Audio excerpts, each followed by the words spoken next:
Hey everyone, it's Hanan from Lash Tech, and today we'll be celebrating my 2-year anniversary with a Q&A that you guys asked on my Instagram story the other day. I am born in Rockville, Maryland, but my parents migrated from Palestine. Honestly, it was really my first time getting my lashes done, which was for my 20th birthday, and it was like a month later I decided to get certified because I was just so fascinated by the fact like you could get a service done without seeing what they're actually doing. So it's like you really have to build that trust with your clients and your tech so they can, I see myself in 5 years with a social work degree, a bachelor's, and I also see myself being a licensed esthetician working also at a nonprofit organization for teens to help them get into college and pursue a higher education while also having a storefront.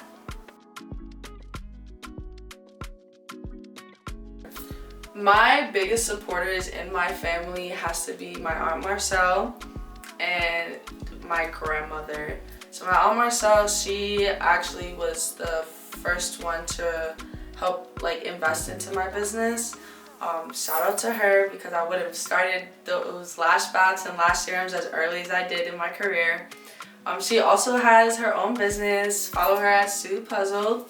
She customizes bags and clothing and a whole variety of things.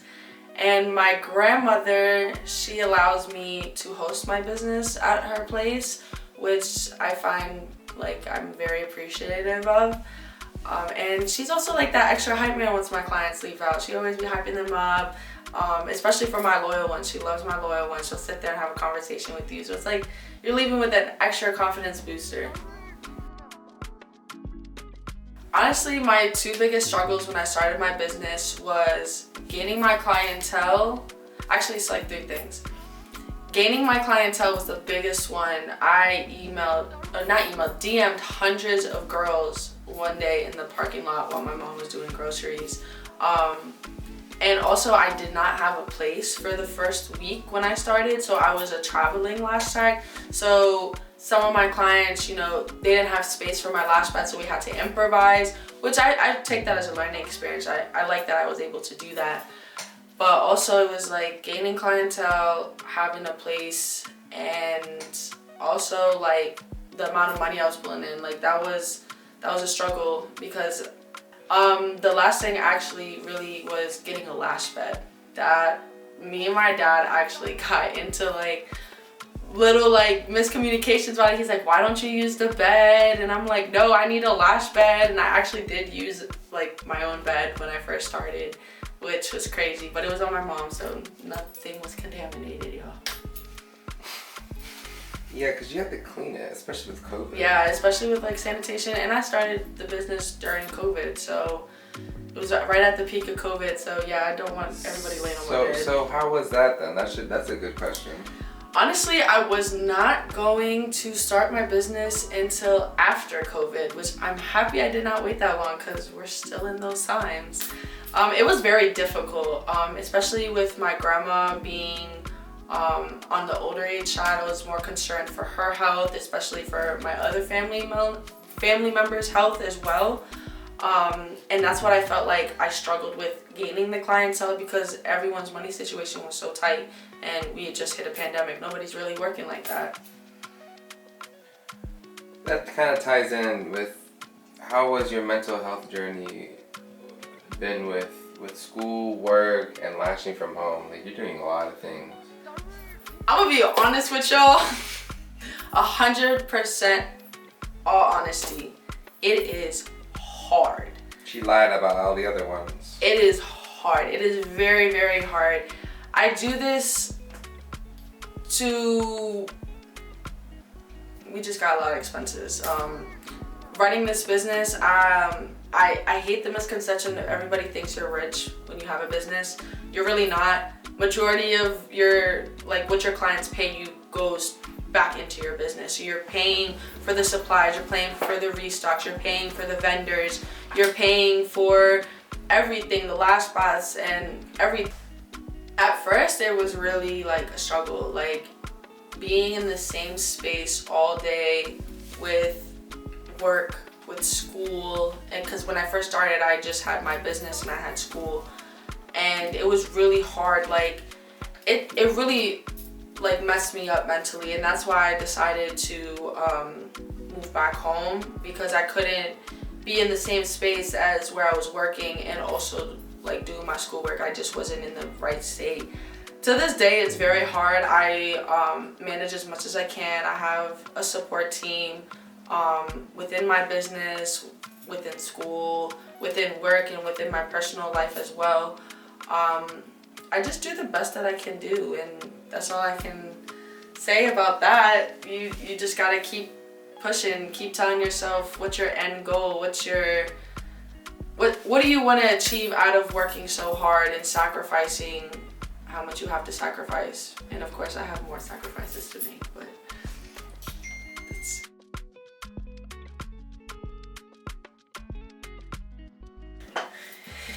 invest in better products. I don't know how much I have to tell myself this. If I had the best products instead of going for the cheapest off Amazon, I would have started lashing faster way earlier in my career and been more aware of the difference between different types of fans. That's the biggest piece of advice I wish I could tell myself when I first started. It was quality over quantity.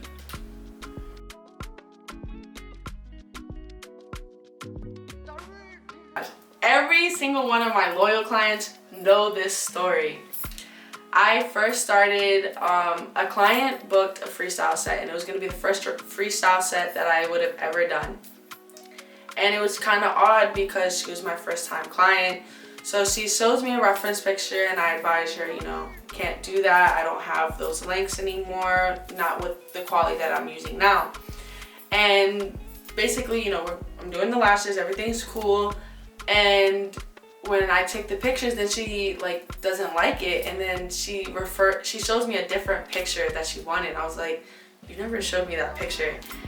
So she tried to leave without paying me, and I had a client right after her, and she said she'll pay me when she'll get in her car. I texted her. I was like, okay, how are you gonna send me the payment? Tells me this whole thing about how she didn't like it, sends me only half. I was like, oh no, I'm not doing this. This is my most expensive set, let alone my first set I've ever done. This was my experience. This is what I was gonna use to advertise my freestyles. And I was just so T to the max. I was just so frustrated. And then my client that came after her, which was her first time, which is one of my loyal clients now, she saw how nervous I was and everything. And I don't like to have that persona when I'm dealing with new clients or introducing my clients into lashes as well. It's just very unprofessional. But yeah, that was my worst experience. Someone really tried to play with my money.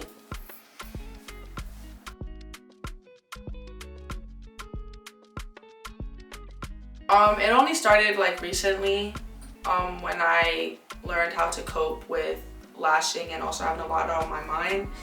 Sometimes I just tell myself a few positive words, let myself know what I'm doing this for. The way I always get myself moving is I want to make this real. I'm gonna make sure it's like this. I'm gonna edit it like this. The fun part of this whole business is just editing my creations and what I make. And I just keep reminding myself this is not important right now. Your client paid for this amount of time and you need to give them your fullest time. And I try to give you guys the best of the best. So you guys is honestly what helps me keep moving when I have a lot on my mind. Just your kind words and your sweet thoughts that you guys say.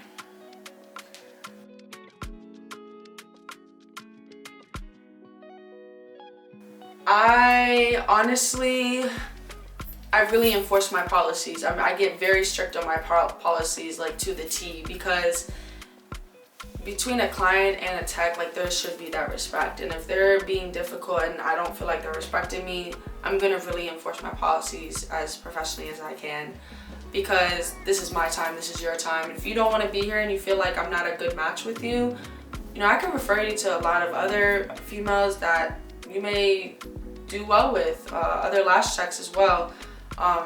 I just really try my best to like say a lot of positive words and just try to make them as comfortable as possible as I can.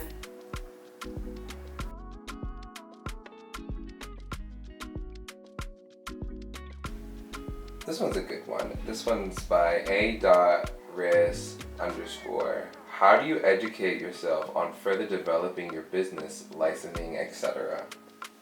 So how do you still try to improve? So how do I try to like grow my business?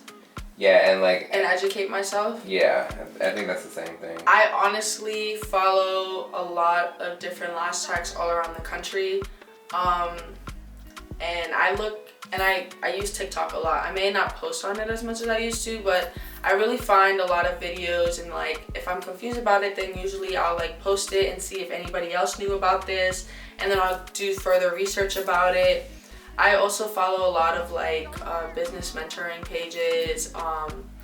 Also, I get a lot of help from my boyfriend. Like he helps me on how to like edit, how to make videos. I mean, I'm not to his level, but he helps me do that. And that's how I was able to start making reels, because I didn't know how to do reels. I didn't know how to edit a video. So goddess.ofbeauty_ said, how do you feel knowing that there's others in your field already? I'm going to rephrase that. How do you feel competitively in the lash business? Do you feel the competition? I was just talking about this to somebody else the other day.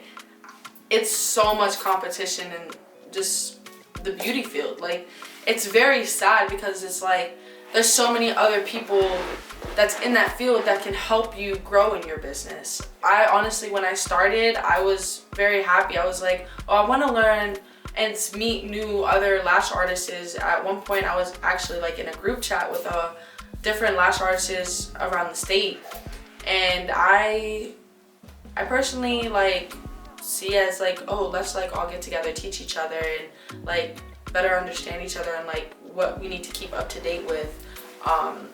But it does get to me sometimes, like when people really start throwing shade, or they start like giving off really like bad energy, and it's like that bad, I can like feel it through their posts.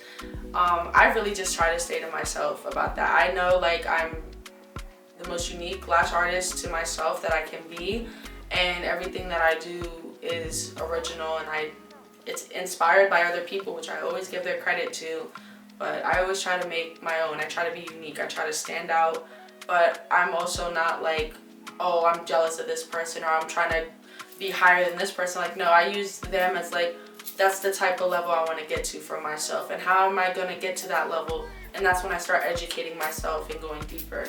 So I'm not putting my attention in that person, I'm putting it into what I need to do to get to that point. Thank you guys for watching this video and being so supportive and celebrating our 2-year anniversary together. Thank you. Bye.